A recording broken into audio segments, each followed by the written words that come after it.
ನೀವು ಏನು ಮಾಡಬೇಕು, ಈ ಬಾರ್ಡರ್ನ ನೀವು ಲೆಫ್ಟ್ ಹ್ಯಾಂಡಲ್ಲಿ ಇಟ್ಕೊಳ್ಳಿ. ಹಾಗೆ ಈ ಬಾರ್ಡರ್ನ ರೈಟ್ ಹ್ಯಾಂಡಲ್ಲಿ ಇಟ್ಕೊಳ್ಳಿ. ಸೊ ಹೀಗೆ ಪ್ಲೇಸ್ ಮಾಡಿ ನಿಮ್ಮ ಐರನ್ ಬೋರ್ಡ್ ಮೇಲೆ ಪ್ಲೇಸ್ ಮಾಡ್ಕೊಳ್ಳಿ. First step. Okay, first step ಏನಪ್ಪ ಅಂದರೆ, ಇದು ಈಸಿ ಮೆಥಡ್ ನಾನು ಹೇಳ್ತಾ ಇರೋದು. ಪಲ್ಲು ಪ್ಲೀಟ್ಸ್ನ ಮಾಡೋದು ತುಂಬ ಮೆಥಡ್ಸ್ ಇದೆ. ಸೊ ಅದರಲ್ಲಿ ಇದರಷ್ಟು ಈಸಿ ಮೆಥಡ್ ಇನ್ನೊಂದಿಲ್ಲ.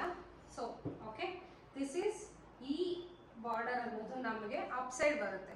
ಓಕೆ, ಔಟರ್ ಪ್ಲೀಟ್ ಆಗುತ್ತೆ. ಇದೆಲ್ಲ ಇನ್ನರ್ ಪ್ಲೀಟ್ ಆಗುತ್ತೆ. ಓಕೆ, ಸೊ ನನಗೆ ನನ್ನ ಬಾಡಿ ಮೆಷರ್ಮೆಂಟ್ಸ್ಗೆ ನನಗೆ ಒಂದು 3 ಇಂಚ್ ಸಾಕು.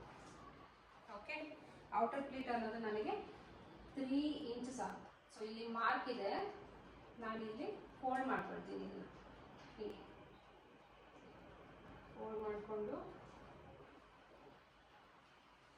ಮತ್ತೆ ಮೆಷರ್ಮೆಂಟ್ ಮಾಡ್ಕೊಳ್ತೀನಿ.